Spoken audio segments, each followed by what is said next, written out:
Nepal communist पार्टीका संस्थापक महासचिव पुष्पलाल श्रेष्ठको 44औं स्मृति दिवस देशभर विभिन्न कार्यक्रम आयोजना गरी मनाइएको छ। स्मृति दिवसका अवसरमा पुष्पलाल स्मृति प्रतिष्ठानले कीर्तिपुरको चम्पादेवी स्थित पुष्पलाल पार्कमा पुष्पलालको शालिगमा माल्यार्पण कार्यक्रम गरेको थियो। कार्यक्रममा नेकपा एकीकृत समाजवादीका अध्यक्ष माधव कुमार नेपाल लगायतका नेताहरूले पुष्पलालको शालिगमा माल्यार्पण गरेका थिए।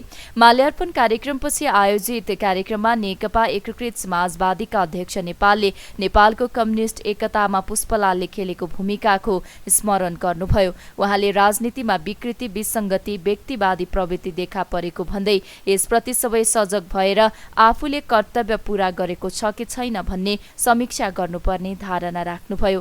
दलाल पुँजीलाई पोषेर देशमा समाजवाद आउन सम्भव नरहेको उहाँको भनाइ छ। समाजप्रति समर्पित भएर अघि बढ्न खोजिरहेको छ कि छैन, त्यसैले हामी देशप्रति समर्पित भयौँ, जनताप्रति समर्पित हौँ र हामीले कम्युनिस्ट आन्दोलनको झन्डालाई अझ माथि उठाउँदै निरन्तर रूपमा अघि बढाउँ। अन्तमा न्यायको जित हुन्छ, न्यायको जित हुन्छ, सत्यको जित हुन्छ। न्याय र सत्यको बाटोमा हामी अगाडि बढिरहेका छौँ कि छैन, न्यायको बाटोमा र सत्यको बाटोमा अघि बढिरहेका छौँ। मूल कुरा त्यो न्यायको बाटोमा अघि बढिरहेका छौँ, सत्यको बाटोमा बढिरहेका छौँ, सेवाको भावनाबाट अघि बढिरहेका छौँ भने आत्तिनुपर्ने कुनै आवश्यकता छैन।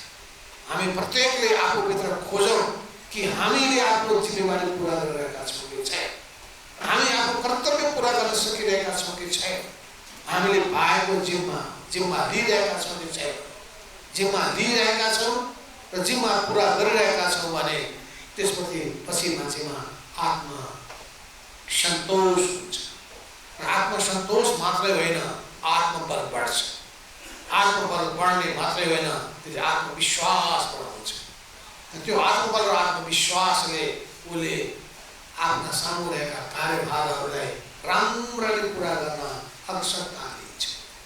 नेपाली राजनीतिमा जुन विकृतिहरू देखा परिरहेको छ, जुन विसङ्गतिहरू देखा परिरहेको छ र व्यक्तिवादी प्रवृत्ति देखा परिरहेको छ, भ्रष्ट प्रवृत्ति देखिरहेको छ।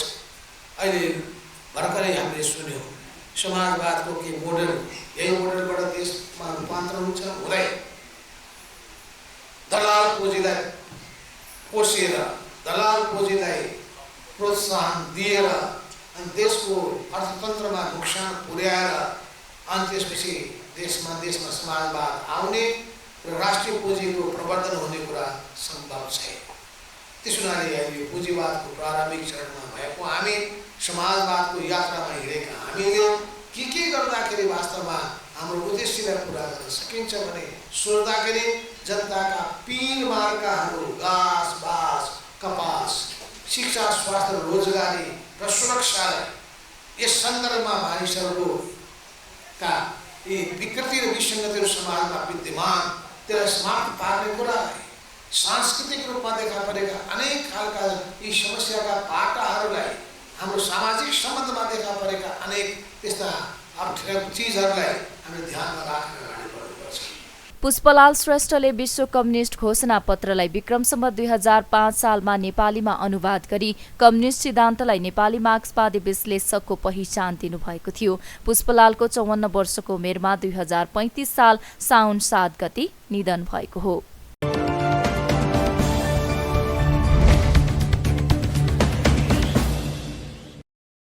नेकपा एमालेका अध्यक्ष केपी शर्मा ओलीले कंग्रेसले प्रजातान्त्रिक लडाईँमा शहीद भएकाहरूलाई उचित सम्मान दिन नसकेको बताउनु भएको छ।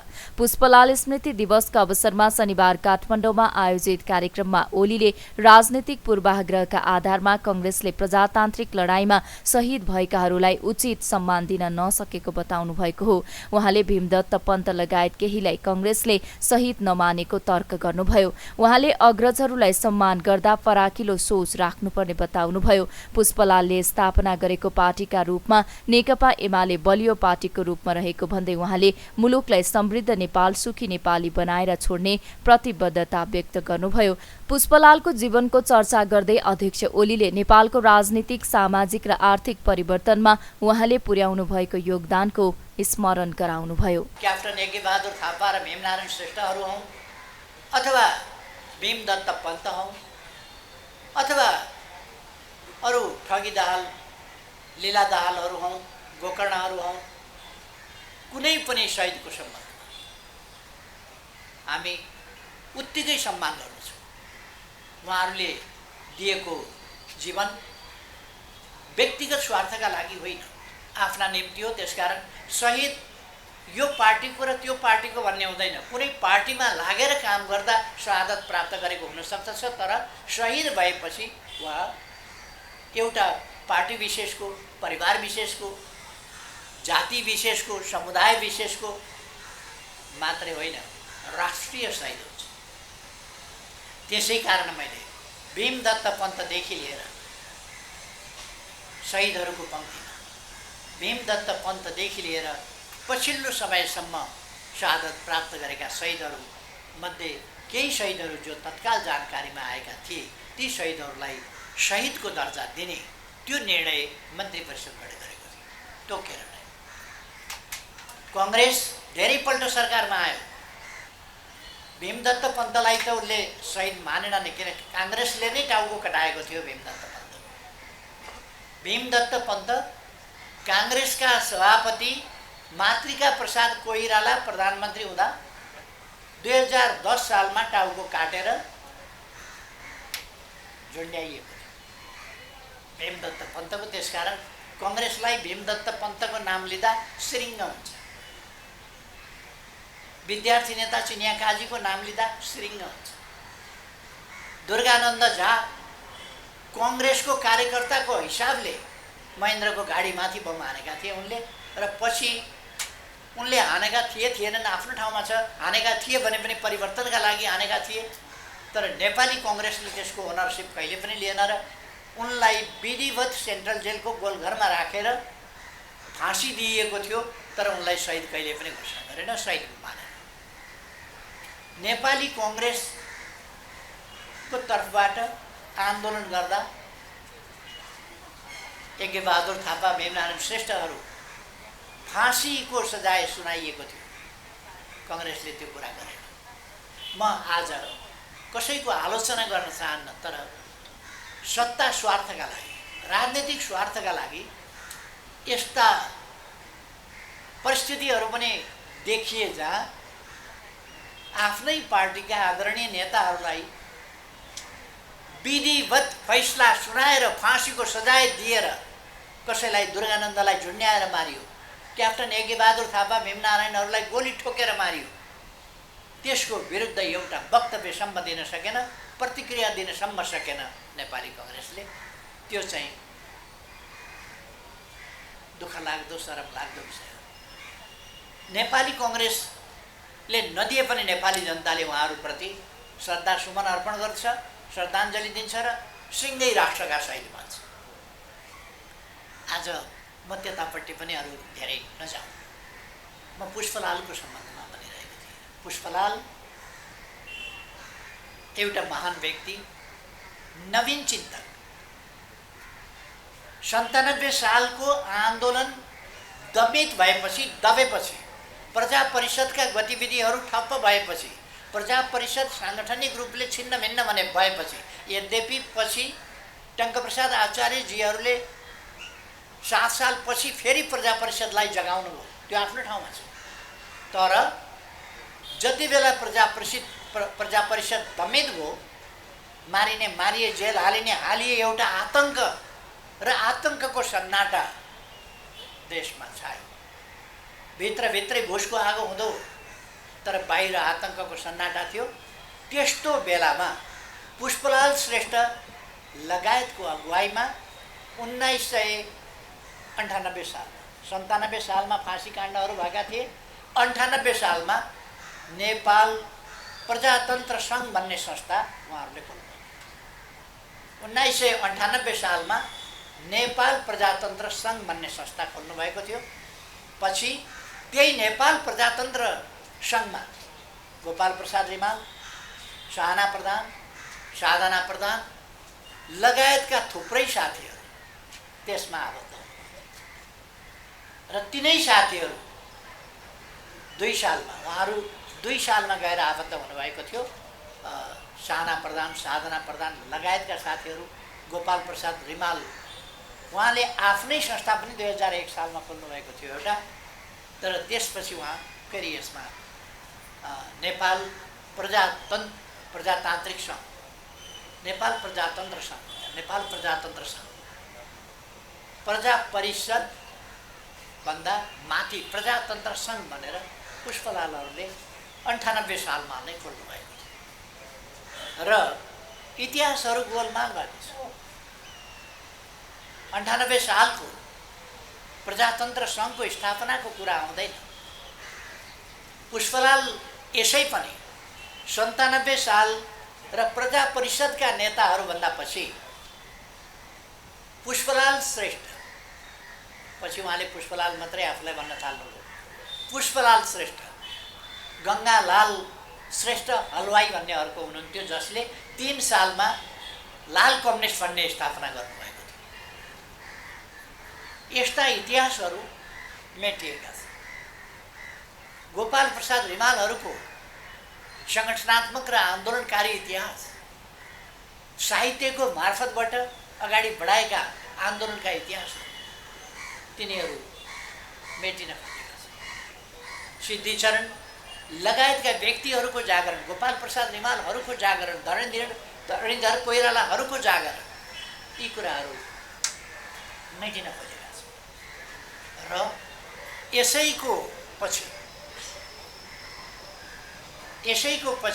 यसैका प्रेरणाबाट आन्दोलनको मुस्लो भित्र सल्किँदै गएको थियो। त्यसैको परिणामस्वरूप 2003 सालमा सङ्गठनहरू खुल्ने सिलसिलामा अखिल भारतीय नेपाली राष्ट्रिय काङ्ग्रेस 3 सालमा खुलेको थियो। यसर्थ हामीले हाम्रा अग्रजहरूलाई सम्मान गरिरहँदा फराकिलोपनका साथ अगाडि बढ्नुपर्दछ। र म सबै साथीहरूलाई पुष्पलालका विचारहरू, कामहरू, योगदानहरूको प्रेरणा लिएर हामी आज यस ठाउँमा आइपुगेका छौँ। पुष्पलालले सानो स्थितिमा गरेको सङ्गठन विभिन्न उतार चढाव हुँदै गङ्गालालको विरासत, गङ्गालालको प्रेरणा, प्रजा परिषदको बलिदान, प्रजा परिषदले देखाएको चेतनाको झिल्को, त्यसलाई लिएर 1998 मा गरिएको प्रजातान्त्रिक सङ्घको गठन, त्यसका उद्देश्यहरू, त्यसअनुसार अगाडि बढ्दै कम्युनिस्ट पार्टीको सानो मात्रामा स्थापना भएको थियो। आज देशको सबभन्दा सचेत, सङ्गठित, सबल, विस्तृत, परिवर्तनकारी शक्ति र सबभन्दा सबल शक्तिको रूपमा, सबभन्दा बलियो शक्तिको रूपमा पुष्पलालले स्थापना गर्नुभएको यो कम्युनिस्ट पार्टी नेकपा एमाले आज यस ठाउँमा उभिएको छ, मजबुत शक्तिको ठाउँमा उभिएको छ। र यस पार्टीको अध्यक्षको हैसियतले म भन्न चाहन्छु, पुष्पलाल र अरू शहीदहरू, अरू अग्रजहरूले देखाएको बाटोबाट हामी अलिकति पनि दायाँ-बायाँ गर्ने छैनौँ। नेपाली समाजलाई समृद्ध नेपाल, सुखी नेपाली, सोभरेन नेपाल, स्वतन्त्र नेपाली, यस हैसियतमा समृद्ध नेपाल, सुखी नेपाली बनाएर छोड्ने फेरि आज सङ्कल्प दोहोऱ्याउँछु। कार्यक्रममा अन्य विभिन्न पार्टीबाट कार्यकर्तालाई ओलीले एमालेमा प्रवेश गराउनु भएको थियो भने अग्रज नेतालाई सम्मान गरिएको थियो।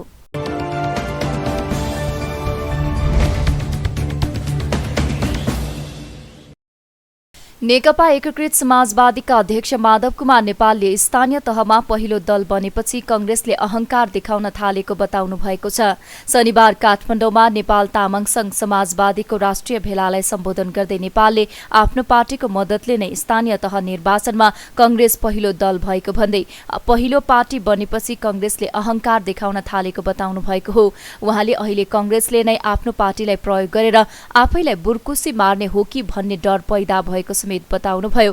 उहाँले 2/3 फुर्ती देखाएकालाई सड़कमा फालेर इतिहासमा नै नयाँ कीर्तिमान बनाएको जिकिर समेत गर्नुभयो। अध्यक्ष नेपालले गठबन्धनको डम्फु नबजाई पार्टीलाई सुदृढ बनाउने स्पष्ट पार्नुभयो। त्यस्तै उहाँले कम्युनिष्ट पार्टी 2/3 पुगे पनि त्यसको सही उपयोग गर्न नसकेको उल्लेख गर्नुभयो।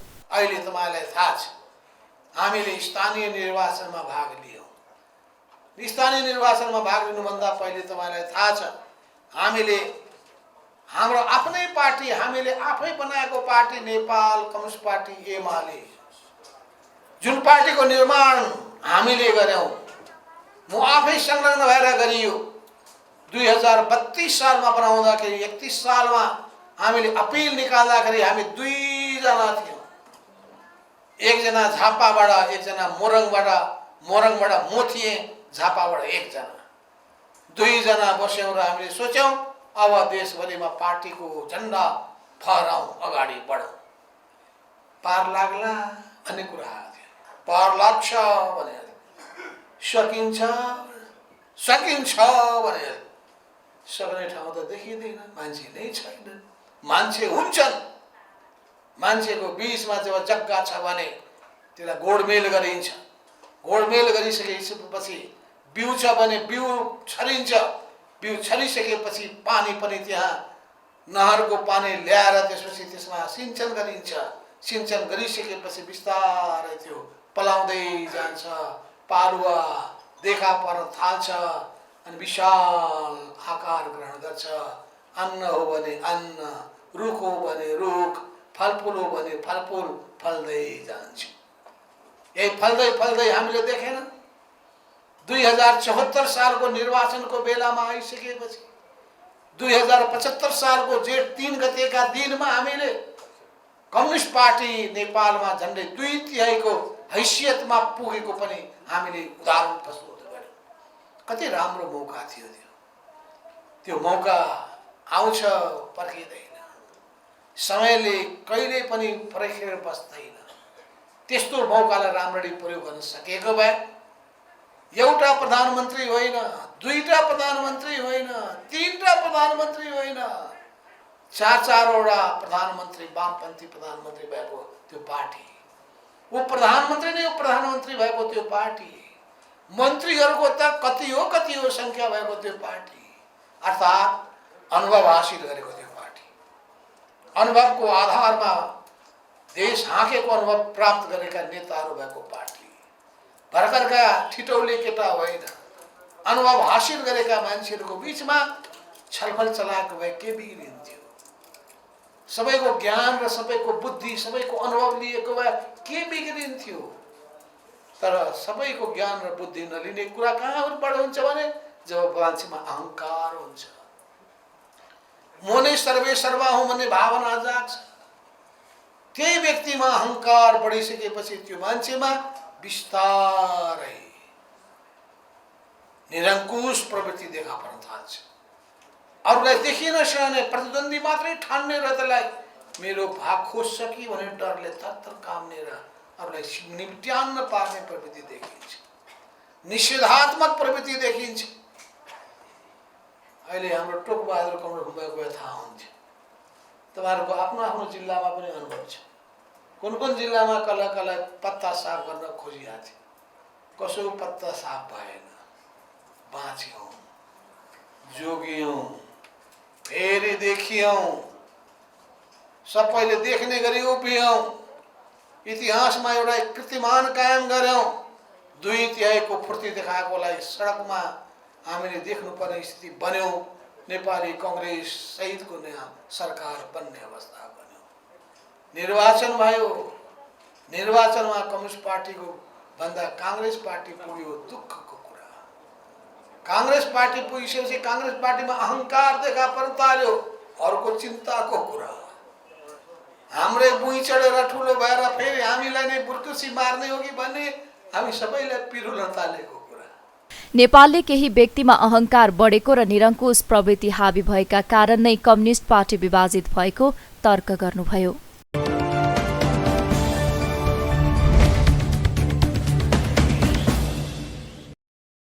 राप्रपाले पूर्ण समानुपातिक संसद र जनताबाट प्रत्यक्ष निर्वाचित कार्यकारी प्रधानमन्त्रीको अवधारणा अघि सारेको छ। शनिबार काठमाडौँमा सम्पन्न केन्द्रीय कार्यसमितिको बैठकले वर्तमान शासकीय स्वरूप र निर्वाचन प्रणालीमा सुधार र परिवर्तन गर्नुपर्ने धरातलीय यथार्थ मध्यनजर गर्दै उक्त अवधारणा अघि सारेको हो। संवैधानिक राज संस्था सहितको प्रजातन्त्र र सर्वधर्म समभावपूर्ण धार्मिक स्वतन्त्रता सहितको वैदिक सनातन धर्म सापेक्ष हिन्दू राष्ट्रको पुनर्स्थापना, प्रदेशको खारेजी र बलियो स्थानीय तह रहने व्यवस्था स्थापनामा प्रतिबद्ध रहेको राप्रपाले जनाएको छ। आगामी प्रतिनिधि सभा र प्रदेशसभा निर्वाचन स्वतन्त्र, निष्पक्ष, धाँधली रहित र विश्वसनीय रूपमा सम्पन्न गर्न निष्पक्ष चुनावी सरकार माग गर्दै राप्रपाले वर्तमान व्यवस्था अनुसारकै निर्वाचन प्रणालीमा भाग लिएर आफ्नो मुद्दा स्थापित गर्ने निर्णय समेत गरेको छ। बैठकले अत्याधिक महँगीका कारण आम सर्वसाधारण प्रताडित भएको अवस्थामा उपभोग्य वस्तुको मूल्य वृद्धि नियन्त्रण गर्न र बजारको प्रभावकारी अनुगमन गर्न सरकारको ध्यानाकर्षण गराएको राप्रपा अध्यक्ष राजेन्द्र लिङदेनले जानकारी दिनुभयो। विदेशमा रहेका नेपालीलाई पनि मतदानको व्यवस्था मिलाउन, निजी अस्पतालमा स्वास्थ्य बीमाको सुविधा उपलब्ध गराउन, मलखातको व्यवस्था गर्न पनि उहाँले सरकारको ध्यानाकर्षण गराउनुभयो। सरकारले महँगी नियन्त्रण गर्न नसकेको, किसानलाई समयमा मल उपलब्ध गराउन नसकेको, करको दर परिवर्तन गरी सीमित व्यवसायलाई फाइदा दिलाउने जस्तो घोर अनैतिक कार्यमा संलग्न भएको, भ्रष्टाचार बढेको जस्ता कारणले यो गठबन्धनको सरकार राज्य सञ्चालनमा पूर्णतः असफल भएको छ। आसन्न प्रदेश तथा प्रतिनिधि सभाको निर्वाचनबाट गठबन्धनको सरकार र बारम्बार सरकार सञ्चालनमा असफल भएका ठूला दललाई विस्थापन गर्दै विद्यमान दुश्चक्रबाट मुलुकलाई उन्मुक्ति दिने उत्तम अवसर नेपाली जनता सामु आएको छ। प्रजातन्त्रको रक्षा, भ्रष्टाचारको अन्त्य र देशमा स्थिरता कायम राख्न संविधानभित्र परिवर्तन अपरिहार्य भएको छ।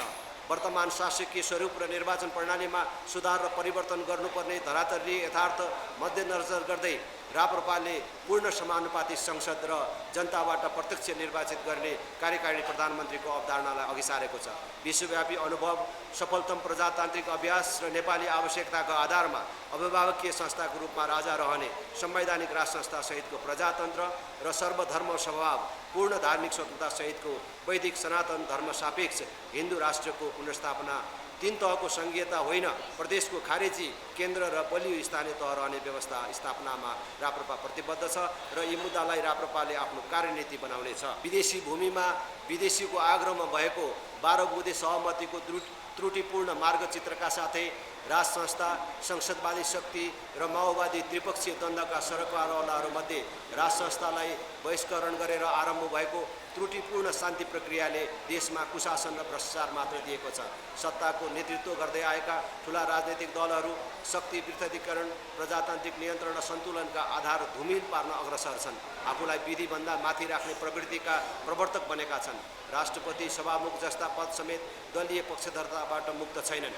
महाअभियोगको स्वेच्छाचारी प्रयोग र दुरुपयोग गर्ने क्रमले संविधान र प्रणाली घरिघरि ध्वस्त पार्ने काम भएको छ।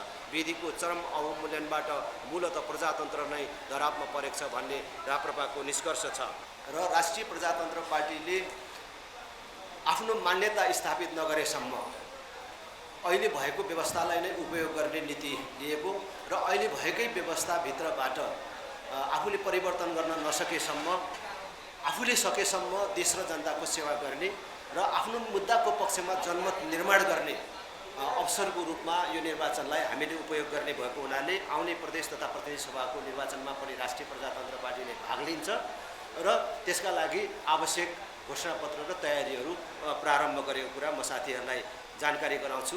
भ्रष्टाचार गरेर खानु, आमाको रगत खानु सरह मानेर म राजनीतिमा रहन्छु भनेर सङ्कल्प गरेर म आज राष्ट्रिय प्रजातन्त्र पार्टीको नेतृत्वसम्म आइपुगेको छु र मैले प्रतिनिधि सभामा प्रवेश गर्दाखेरि पहिलो आफ्नो भनाइको रूपमा पनि मैले यो कुरालाई राखेको थिएँ र यो कुरामा म जीवनभर प्रतिबद्ध छु।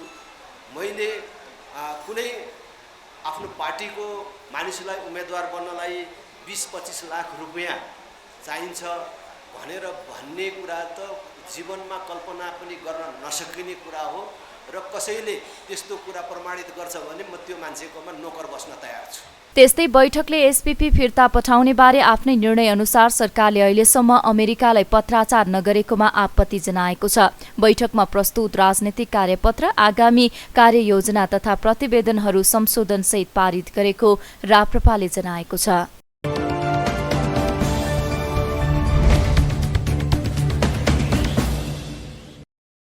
नेपाल चेम्बर अफ कमर्सका वरिष्ठ उपाध्यक्ष कमलेश अग्रवालले मौद्रिक नीतिले सरकारले लिएको आर्थिक वृद्धि दरको लक्ष्य हासिल गर्न मद्दत नपुगेको बताउनु भएको छ।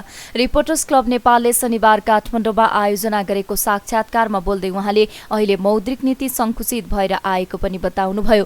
निजी क्षेत्रले जहिले पनि लचिलो मौद्रिक नीतिको अपेक्षा गरेको उहाँको भनाइ छ। उहाँले मौद्रिक नीतिले निजी क्षेत्रलाई दिने सहुलियत स्पष्ट नभएको धारणा समेत राख्नुभयो। यस्तै अर्थविद डाक्टर दिल्लीराज खनालले मौद्रिक नीतिलाई अझै कसिलो बनाउनु पर्ने बताउनुभयो।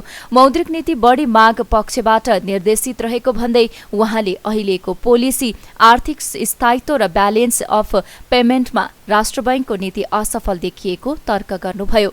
यसैगरी राष्ट्रिय योजना आयोगका पूर्व उपाध्यक्ष प्राध्यापक डाक्टर गोविन्दराज पोखरेलले मौद्रिक नीतिले आयात प्रतिस्थापन गर्नका लागि उल्लेखनीय कुरा नगरेको टिप्पणी गर्नुभयो। अहिलेको आर्थिक अवस्थाको सुधारको लागि फजुल खर्च कम गर्नुपर्नेमा उहाँले जोड दिनुभयो। कर्जाको लक्ष्य तपाईको एउटा त मनी सर्कुलेसनको लक्ष्य पहिला चालु आर्थिक वर्षमा 18% थियो, त्यसलाई 12% गरियो र अर्को कर्जाको लक्ष्य पनि तपाईको पहिलाको 19%बाट घटाएर 12.6% गरियो। यी सब कुराहरूले गर्दाखेरि आर्थिक गतिविधिहरूलाई विस्तार गर्ने कुनै पनि अवस्था हामीले देखेका छैनौँ र निजी क्षेत्र नेपालको टोटल इन्भेस्टमेन्टमा 72% भन्दा पनि निजी क्षेत्रको लगानी छ। निजी क्षेत्रको लगानीको नीतिगत सुरक्षाको व्यवस्था गर्नु पनि सरकारको दायित्व हुन्छ, नेपाल राष्ट्र बैंकको दायित्व हुन्छ। मलाई लाग्छ निजी क्षेत्रको लगानीको नीतिगत सुरक्षण गर्नमा यसपल्टको मौद्रिक नीतिले त्यति सकारात्मक रोल देखाएको छैन। अब धेरै कुराहरू अब नीतिगत रूपमा आएका छन्, स्पष्ट रूपले यो मौद्रिक नीतिमा आएको छैन। अब कोभिड महामारीमा दिएको सुविधा, अहिले पनि हामी कोभिड महामारीको प्रभावबाट अगाडि बढिरहेका छौँ। तपाईँको सुविधा कटौती गरी अत्यावश्यक क्षेत्रलाई मात्रै पुनर्कर्जा दिने अब यो नीतिगत कुरा आएको छ। अब यसमा राष्ट्र बैंकले कुन कुन क्षेत्रलाई त्यो सुविधा उपलब्ध गराउने हो र कुन कुन क्षेत्रलाई काट्ने हो, त्यो जबसम्म आउँदैन तबसम्म यो जुन प्रावधान राखिएको छ यसको कुनै पनि विश्लेषण गर्न अहिले निजी क्षेत्रलाई गाह्रो छ। अब अर्को कुरा आइरहेछ विद्यमान एकल ग्राहक कर्जा सम्बन्धी सीमालाई पुनरावलोकन गरिने। यसमा पनि अब पुनरावलोकन भनेपछि कति के पुनरावलोकन गर्ने हो स्पष्ट रूपले नआइकन भन्न सकिँदैन। अब बैंक तथा वित्तीय संस्थाले खाद्यान्न उत्पादन, यो पशुपक्षी मत्स्य पालन, निर्यात जन्य 100% स्वदेशी कच्चा पदार्थमा आधारित उत्पादनमूलक उद्योगका लागि रु 2 करोडसम्मको कर्जा प्रवाह आधार दरमा जुन बेस रेटमा 2% थप मात्रै गर्ने। अब यो 2 करोड लिमिट र यो माथि दिएका प्रावधानहरू कतिमा लागू हुन्छ हुँदैन। तपाईँको 60% कच्चा पदार्थ यहाँ हामीका 5% विदेशबाट मगाएर पनि 95% स्वदेशी कच्चा पदार्थले त त्यसको उपभोग गर्न पाएन नीतिको हिसाबले। त्यसकारण यो पनि यसले पनि एउटा स्पष्ट म्यान्डेट दिएको छैन। जुन किसिमको समस्या र त्यसले जुन सङ्कट पाइरहेको छ अथवा व्यापार घाटा, अझ त्यसमा पनि करेन्ट एकाउन्ट घाटा त यस्तो ढङ्गले चाहिँ बढेको छ। तपाईँको ज्यादै क्राइसिस भएका मुलुकहरूमा पनि यो लेभलमा करेन्ट एकाउन्ट डेफिसिट चाहिँ बढेको स्थिति छैन। त्यसो भए उनीहरूले पनि मोनेटरी पोलिसीमा पनि त्यहाँ भनेको छ त्यो अनि त्यसपछि आएर जसरी तपाईँको मूल्य वृद्धि भएको छ त्यसलाई हेर्दै चाहिँ तपाईँको अलिकति कठोर तुलनात्मक रूपमा केही चाहिँ कठोर हिसाबले मोनेटरी पोलिसी ल्याउनु पर्थ्यो। तर पनि मलाई के लाग्छ भन्नुहुन्छ मैले सुरुमा भने जस्तो त्यो सप्लाई साइडलाई, आपूर्ति साइडलाई, उत्पादनको साइडलाई, ग्रोथको साइडलाई फिस्कल पोलिसी वा बजेटरी पोलिसीले चाहिँ जुन ढङ्गले दिशानिर्देश गरेका छ त्यसमा कता तपाईँको अलिकति त्यो ताजम्यता जुन ढङ्गले चाहिँ मिल्नु पर्थ्यो त्यो मिल्ने हिसाबले चाहिँ आएन कि भन्ने चाहिँ मलाई त्यो एप्रिहेन्सन छ।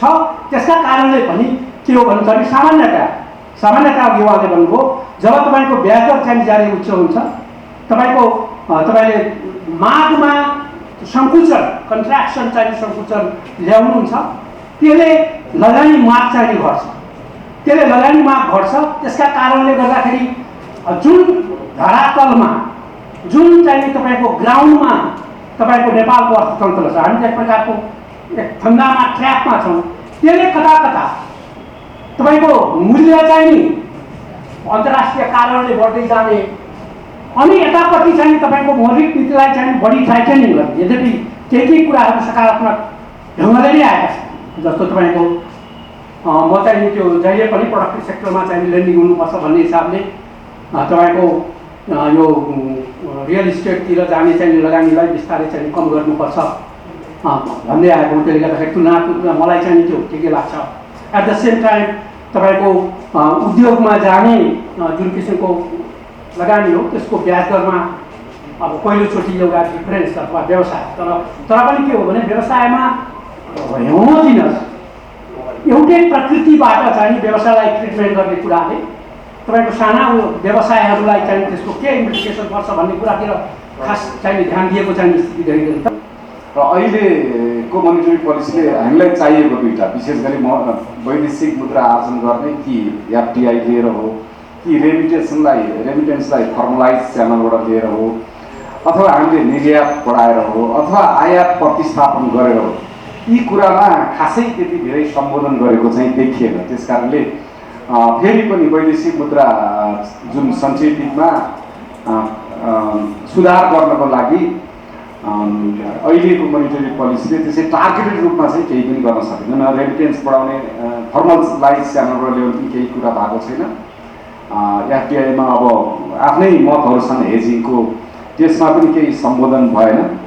आयात प्रतिस्थापनमा अब 100% चाहिँ आफ्नो प्रोडक्ट भएको कुनै पनि त्यस्तो ठुलो उद्योग हुनु जसलाई चाहिँ 2% कर्जा ब्याज दिन मिल्ने, त्यही पनि 2 करोडसम्म। त्यस कारणले मैले समग्र भन्दा आयात प्रतिस्थापनमा पनि त्यति धेरै उल्लेखनीय कुरा भएको छैन केही र एफडिआई ल्याउनेमा पनि केही मौद्रिक नीतिले केही सम्बोधन गरेन। त्यस कारणले एउटा एस्पेक्टबाट हेर्दाखेरि यो जुन वैदेशिक मुद्रा सञ्चित जुन अरू देशहरू श्रीलङ्का होस् अथवा लाओस होस् पाकिस्तान होस् जुन समस्यामा पर्छन् त्यो समस्यातिर जानबाट रोक्ने चाहिँ देखिएन। तथापि अथवा हाम्रो चाहिँ लोन वैदेशिक ऋण चाहिँ उनीहरूको तुलनामा कम होला अथवा हाम्रोमा चाहिँ त्यो अनुत्पादक एफडिआई जस्तै अब लाओसको भनौँ अथवा श्रीलङ्का भनौँ अथवा पाकिस्तानको जुन अनुत्पादक अथवा एक्सपोर्ट नबढाउने डलर पनि आर्जन गर्न नसक्ने किसिमका जुन लगानी छन् त्यस्तो खालको ऋण हामी कहाँ नभए तापनि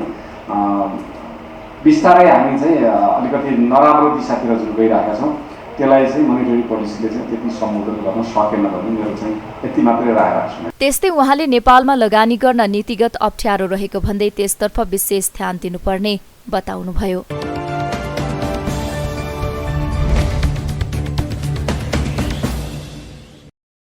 नेपालमा थप 335 जनामा कोरोना संक्रमण पुष्टि भएको छ।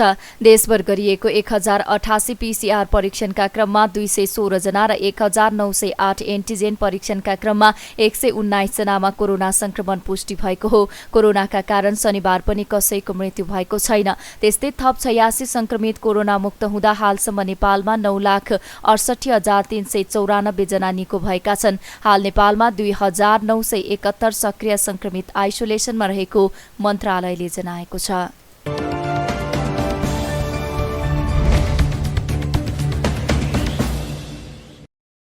पूर्व मन्त्री एवं निवर्तमान सांसद सरिता गिरीले नेपाल सद्भावना पार्टीमा सक्रिय हुने बताउनु भएको छ।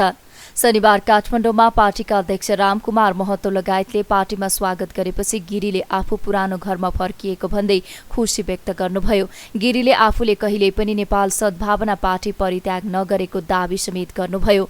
गिरीले मधेस नेपाल र संघीयता भन्ने चीज रहेसम्म नेपाल सद्भावना पार्टीको अस्तित्व कायम रहने दावी समेत गर्नुभएको छ। उहाँले ढिलै भए पनि नागरिकता विधेयक आएको भन्दै अहिले पनि नागरिकताको नाममा महिलामाथि विभेद कायमै राखिएकोमा भनी गुनासो गर्नुभयो। किन चाहियो नेपाल सदभावनाबाट? म 2 वर्ष भयो मलाई संसदबाट निस्केको, अनि त्यति बेला त्यो बेलासम्म म शान्त रहेँ। आज चाहिँ किन आयो? किनभने 2-3वटा 4वटा इस्यु आयो नजिकबाट। म 65 सालदेखि चाहिँ 2065 सालदेखि संविधानको र यो चाहिँ केन्द्रको राजनीति देखिरहेको छु। 4 महिना मन्त्री पनि हुन पाएँ र मलाई चाहिँ म त्यसमा पनि भन्छु म धेरै भाग्यमानी हो। मैले जुन सिक्न पाएँ, जुन बुझ्न पाएँ कि कसरी यहाँको सरकारको सञ्चालन हुन्छ र कसरी 2007 सालदेखि परिवर्तन भएको राजनीतिक राज्यमा समस्याहरू आज पनि यथावत छन्, किन त्यो मैले बुझ्ने मौका पाएँ। र मैले बेला बेलामा अडान पनि लिएको छु। अडानले गर्दा म माथि आक्रमण पनि भएको छ, कारवाही पनि भएको छ, बट मलाई कसैप्रति कुनै दुर्भाव छैन, कसैप्रति केही शिकायत पनि छैन। All these experiences have been a learning experience for me. तर आज चाहिँ हिजो जुन संसदमा नागरिकता विधेयक, नागरिकताको नयाँ कानुन आयो, तर चाहिँ बेग्लै आइरहेछ होइन। कसैले भन्छ, आज मैले कसैको नाम लिन्न, हामी संयुक्त सरकारमा भएको बाध्यताले 7 वर्षको चाहिँ जुन अवधिको जुन छ त्यो हामीले स्वीकार गऱ्यौँ, त्यो हटाइएको स्वीकार गऱ्यौँ भन्दाखेरि यो वाम राष्ट्रवाद भनेको के हो? सरकारमा बस्नलाई स्वीकार गर्ने र 2065 सालदेखि आजसम्म सो संसदको समितिदेखि संसदमा यतिको तर्क, यतिको वाद विवाद, त्यो के हो? त्यसको महत्त्व के हो? उहाँहरू तर्क जेसुकै गरौँ, तर उहाँहरूलाई सद्बुद्धि आएको छ। म उहाँहरूलाई सद्बुद्धि आएकोमा म चाहिँ धन्यवाद ज्ञापन गर्छु। सद्बुद्धि आएको किनभने यो जुन राष्ट्र जुन बढिरहेछ, कसैले भन्छ त्यहाँ समावेशीको नाम, जुन राष्ट्र बनिरहेछ त्यो एउटा बहिर्गमनमा पढेको समुदाय समाजलाई यदि तपाईँ इन्टिग्रेट गर्नुहुन्छ भन्दाखेरि त्यो राष्ट्रवाद पनि परिवर्तित हुन्छ। त्यो चाहिँ प्रक्रिया सुरु भएको हो। म सम्पूर्ण देशका जनता र मधेसका लगायत जनजाति समुदायमा पनि म देखिरहेको छु सबैले खुसियाली मनाएका छन्। तर त्यहाँ पनि एउटा समस्या म देखिरहेको छु। आमा जुन नेपाल सद्भावना पार्टीको स्थापना कालदेखिको एउटा माग के रहेको भने आमाको नागरिकताको आधारमा नागरिकता पाउने, त्यहाँ चाहिँ फेरि अङ्कुश लगाएको छ। कस्तो अपमान! मतलब महिलाहरू त आधा नागरिक, यसमा फेरि मधेसी पार्टीको कुरा छैन। महिलाहरू त आधा मात्र नागरिक भएका छन्। के भनेको छ भने एउटा धारामा बच्चाले र आमाले दुईटैले चाहिँ डिक्लेयर गर्नुपर्छ कि बाबुको पता छैन। अब एउटा आमालाई उसको बच्चाको भविष्य महत्त्वपूर्ण छ, ठीक छ, र उसले आफ्नो बच्चाको भविष्य जोगाउनको लागि उसले राज्यको समक्ष या अदालतको समक्ष खडा भएर झुठो बयान दिने अवस्था आउँछ। राज्यले झुठो बोल्न सिकाउँछ। आमालाई, एउटा कुमारी आमालाई पता छ मानिलिनुहोस्, या कुनै रेप भएको महिलालाई पता छ, या फेरि म नेगेटिभ मात्र लिन्न, कुनै महिलालाई म बिहे नगरिकन आफ्नो बच्चा लिएर बस्छु, त्यो महिलाको अधिकार पनि अक्षुण्ण राख्नुपर्छ। त्यसलाई जहिले पनि चाहिँ कठघरामा चाहिँ खडा गर्नुहुन्न। मलाई लाग्छ अहिलेको जुन संशोधन भएको छ त्यसमा सबभन्दा अब्जेक्सनेबल एउटा वुमेनको पर्सपेक्टिभले, जेन्डरको पर्सपेक्टिभले चाहिँ त्यही हो। किनभने मानिसले आफूले चाहेको जीवन बाँच्न स्वतन्त्र हुनुपर्छ र यही आउँछ म भन्छु स्वतन्त्रता। तपाईँले यदि ध्यान दिनुहुन्छ भने मैले समानता र संघीयता भन्दा पनि अगाडि फर्स्ट प्लेसमा हामीले स्वतन्त्रता राखेका छौँ। किनभने आफूले जान्न हरेक व्यक्तिलाई स्वतन्त्रताको महत्त्व उसको हुन्छ र त्यो चाहिँ लिबरल उदारवादी दर्शनले त्यो स्वीकार गरेको हुन्छ, यो साम्यवादी या समाजवादी दर्शनले स्वीकार गरेको हुँदैन।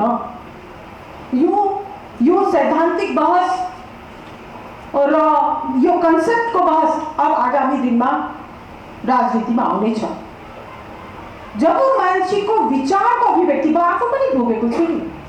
जब हरेक व्यक्तिमा सोच्ने शक्ति छ, हरेक व्यक्तिले आफ्नो जुन भिजन छ त्यो बोल्ने अधिकार यदि यहाँको संसदले दिएन भने, यहाँको व्यक्तिलाई त्यो अधिकार भएन भने अनि समाज कसरी अगाडि बढ्छ? उहाँहरूको वैज्ञानिक समाजवादको कुरा गर्नुहुन्छ, मार्क्सले, लेनिनले, माओले जे भन्या छन् त्यसैलाई सुग्गाको जस्तो प्यारोटिङ गरेका छ। आज पनि बाबुरामजी जस्तो व्यक्ति पनि वैज्ञानिक समाजवाद भन्नुहुन्छ, प्रचण्डजी पनि भन्नुहुन्छ वैज्ञानिक समाजवाद। यो वैज्ञानिक समाजवाद भनेको के हो?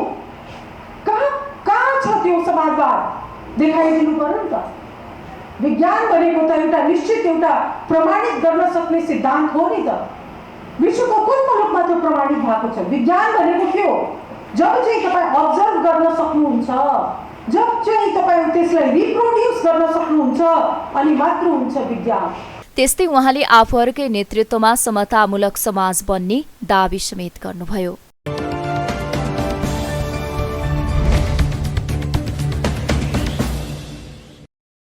नेपाल राष्ट्र बैंकका गभर्नर महाप्रसाद अधिकारीको राजीनामा माग गर्दै सत्ता निकट विद्यार्थीहरूले सांसदहरूलाई एसएमएस पठाएका छन्। शनिबार काठमाडौँमा प्रदर्शनी मार्ग स्थित आरआर क्याम्पसमा भेला भएका नेवी संघ अखिल क्रान्तिकारी समाजवादी निकट अनेरा सोभ्यूका विद्यार्थीहरूले गभर्नरलाई पदमुक्त गर्नुपर्ने माग राख्दै सांसदहरू र राज्यका विभिन्न निकायमा रहेका व्यक्तिहरूलाई एसएमएस गरेका हुन्। उनीहरूले राजनीतिक दलको सदस्य वा पदाधिकारी गभर्नर हुन नसक्ने भन्दै तत्काल बर्खास्त गर्नुपर्ने माग गरेका छन्। आफूहरूको मागका बीच पनि गभर्नरलाई पदमुक्त नगरे कडा आन्दोलन गर्ने चेतावनी दिएका छन्।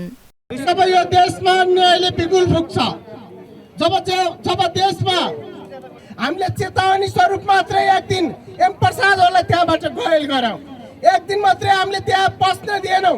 यदि हाम्रो आजको एसएमएस मार्फत सबै नेपालमा भएका सांसदहरूलाई मेसेज गरेका छौँ, संघीय सांसदहरूलाई मेसेज गरेका छौँ, राष्ट्रिय सभाका सांसदहरूलाई मेसेज गरेका छौँ। यदि यी रिङटोनले पनि, यदि यो मेसेजको घन्टीले पनि हाम्रा सांसदहरूको चेतनाको ढकल खोलेन भने, हाम्रा रिङटोनले यिनीहरूको चेतनामा घन्टी बजेन भने हामी तिमीहरूको टाउकोमा पनि घन्टी बजाउन बाध्य हुनेछौँ।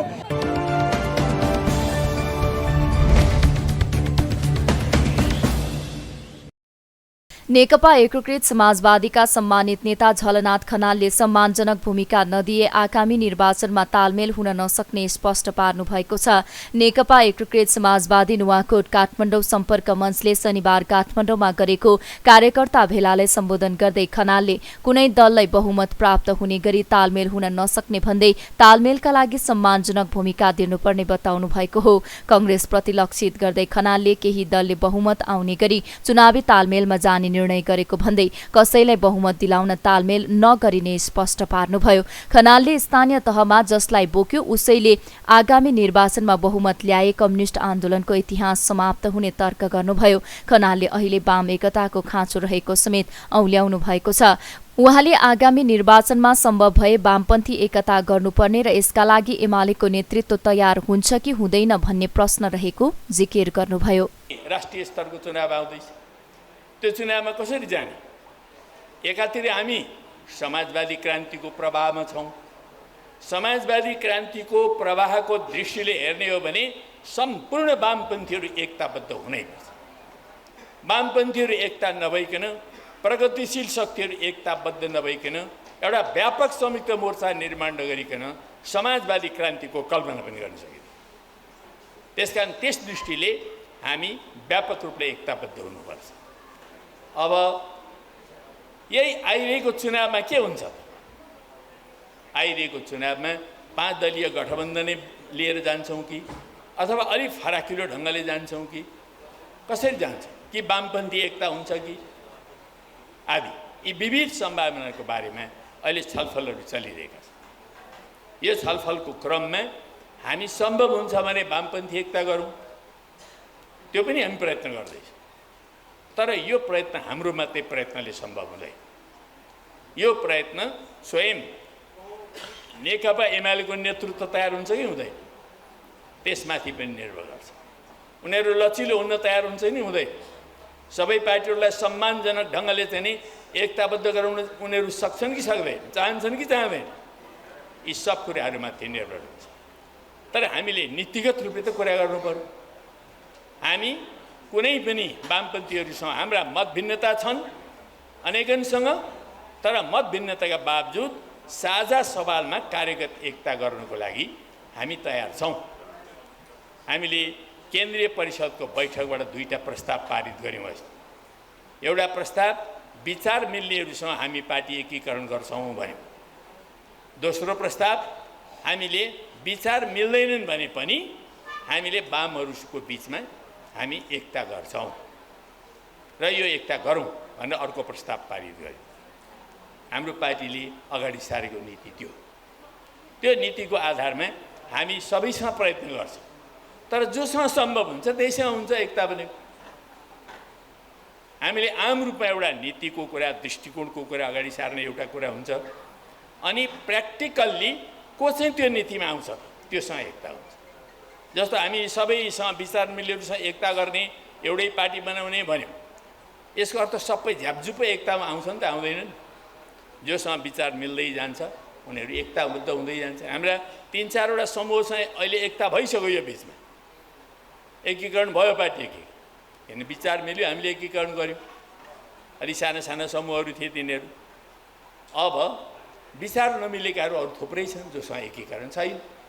कमेन्टहरू आउने चुनाव नेपालको वामपन्थी आन्दोलनको भाग्य भविष्यको फैसला गर्ने चुनाव। यदि हामीले स्थानीय चुनावमा जस्तै जजललाई बोकेर हिँड्यौँ, त्यही बोकेर मात्रै हिँड्यौँ र उनीहरूले बहुमत ल्याए भने तपाईँ हाम्रो इतिहास सिद्धिन्छ, समाप्त हुने खतरा हुन्छ। त्यसकारणले होसियार भयो, हामीले अलि भिन्न नीति लिएर जानुपर्छ। कोही हाम्रो बहुमत आउने गरिकन गठबन्धन बन्दैछ, हो कि होइन?